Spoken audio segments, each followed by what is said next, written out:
Alright, what is going on, my dudes? So we are back here today with the start of Alliance Wars Season 23. I believe that's the season that we're on now.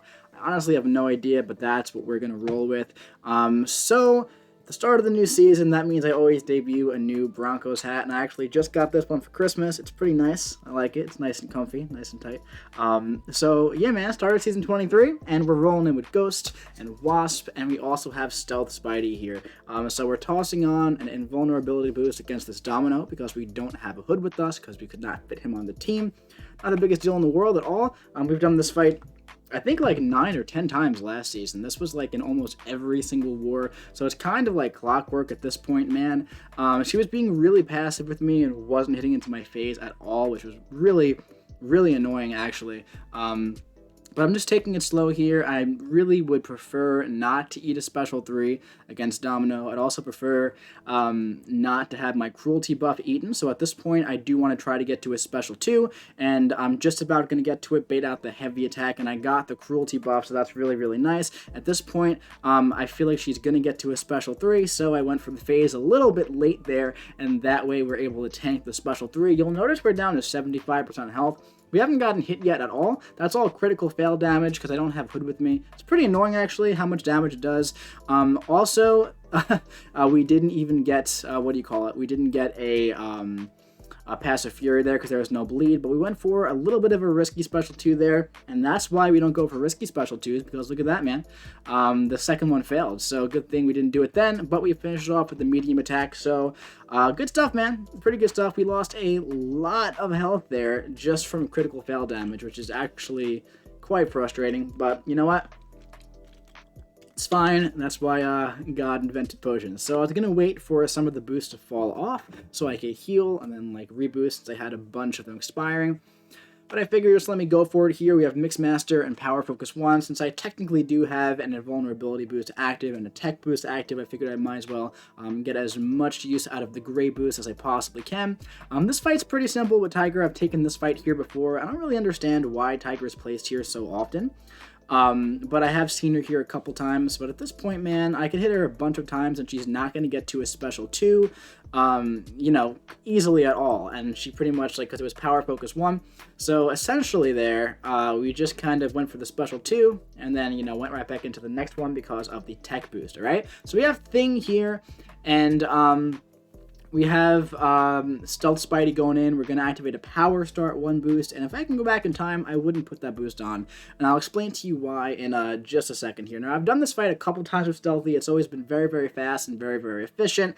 However, I'm a little rusty on this fight, so we'll see what happens, man. But right off the bat, we're going to trigger Protection, and the kinetic transference is just very, very big here, man. So we got the slow up, and I'm going to go for another slow debuff to get my passive fury, alright? Now, I'm going to go for this special 2 in just a second here to get that lengthened slow debuff, alright? Now, looking back in time, this is why I wish I didn't do that, because now he clips me with an unblockable special 1. I'm in the corner. I don't have my precision buff, but I do have my slow debuff, so we're still in a pretty okay spot, but we're just doing no damage. At this point, with all of these hits, if all of the hits that we've done were crits, we probably would have been, nearing the end of the fight here, but he's getting us in the corner with kinetic transference. He got rid of our passive evade, so now a special 1 isn't even going to activate the passive precision, which is not the place we want to be in, but we're getting our little evade charge back. Hopefully we can get back up to another special 1. We're going to have to see, but at the same time, I feel like I have to get back to a special 3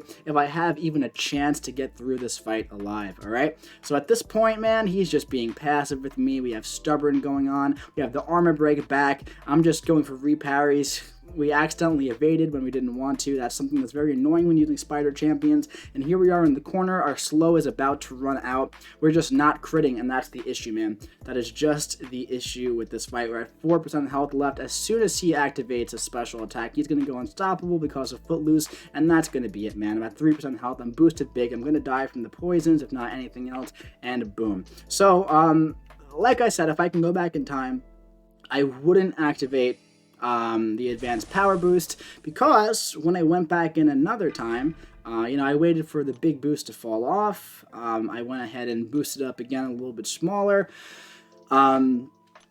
just, you know, in case, not the trigger protection from specials and whatnot, even though the 30% was fine. But this is how the fight should have went, and this is how it's gone in the past, where essentially I go for the first light ending combo there, and then I'm going to go for another one to activate that passive fury. All right, we got to get rid of the stubborn, of course, but here, instead of building up to a special 2 for a lengthen debuff, I go right for the special 1, and at this point, I have 2 more recharges of the, the web foam, and he went down 50% health in 30 seconds. So I don't know why I second guess myself with that advanced power boost, but in the future, definitely gonna skip that and just not even worry about the lengthen debuff and just go right for the passive precision, because that's really, really important when doing that fight with the kinetic transference and everything. So, you know, you live, you learn, not the biggest deal. Yeah, so we have a Rhino next, which is always fun to fight. We had a bunch of these 30% boosts expiring because of, the compensation from Act 6. So we're tossing one of those on for Rhino here. We're going in with the web foam active. This is a very, very fun fight to do with Stealthy. I've done this one a couple times now. And the goal here is just to not really give him the opportunity to go unblockable, all right? So he goes unblockable very annoyingly when he dashes in at you with a medium attack, all right? So I went for an intercept there with the slow debuff active to get that passive fury. And at this point, we're going to be hitting like an absolute truck, all right? So we have the indestructible active. I'm going to try to parry all of his light attacks if we possibly can, keep him in the corner. And so far, it's working out pretty well. Just keep badgering him. We have to bait out a special 2 now with the slow debuff active. Stubborn, but we take the last bit on the block, and that is going to be it for Rhino. So yeah, man, Stealthy's a really good war attacker as long as you don't mess up your rotation like I did against Thing. But hey, man, it's all good. So we had an Immortal Hulk here on defense. This was a rank 3 6-star Hulk. Pretty crazy, man. Crazy duo. I don't know if I'd want to rank this guy up. I don't even know how useful I think he is on defense, man, because like this fight was almost laughably easy, man, because it's like his animations are very, very simple to play around. His special 1 here, it's like, it's almost easier to counter his special 1 than Red Hulk's, you know? So we got this guy in the corner here, go for the big special 2. And he's already down to 41% health. We don't have Hood, so no need to phase anything. But it looks like, you know, when you get him to throw a special 1 in the corner here, it's pretty simple to not even trigger Stubborn. So at this point, what I want to do here is I just want to build up to a special 2, and I want to throw the special 2 pretty much right when he would be dying. So you'll see, watch this. So I'm going to go for it here. So the last bit is going to make his gamma charges go down to 0. I'm going to try to avoid, triggering Stubborn here, but it doesn't really even matter. At this point, he's up to 11% health, and we just have to get him down just a little bit. One more special 1, and this should do the trick. Yeah, man, so Immortal Hulk definitely needs a bit of a rebalance both on offense and defense, because that was just pretty easy for a rank 3 defender, you know? So up next, we have another rank 3 defender. We have this Void that we took about 9 or 10 times last season as well. It seems to be the theme. And it's, you know, we got this fight down to a science as well.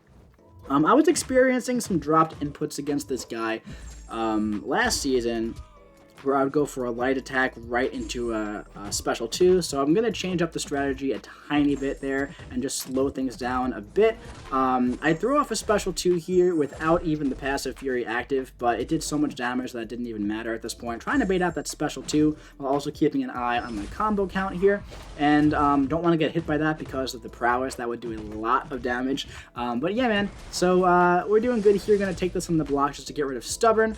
This is the last fight I have in this war, so I'm not too concerned with block damage, but I'm just keeping an eye on my combo and his meter so that those go away just in time. Go for a special 2 here when I have the passive fury active. Very, very nice. He's down to 10% health. This fight is essentially over. Gonna take this on the block as well. Not gonna risk getting parried. Just gonna go ahead and parry this guy. And yeah, man, so this guy's down to 4% health now. Gonna get rid of this debuff right away. Build up to a special 1, and boom, that is going to be it for this war against ASR, man. So So yeah, Ghost is bad for sure, right? So this war did take place on Christmas Eve, I believe, and also the morning of Christmas Day, I think. So for Loki, didn't track power rating or anything else in this war, just to keep it a little more casual, have a little bit more fun. ASR is a really great alliance, war alliance that came in first place last year, so right off the bat we knew it was going to be really, really tough to beat these guys, and we didn't want to add the stress on Christmas on top of other people who like do stuff with the PR and stuff. So we definitely had a more casual opener to the season here. But I do believe they won this war by a couple kills in the end. They're off to a great start to the season, so big congrats to you guys, anybody who's watching.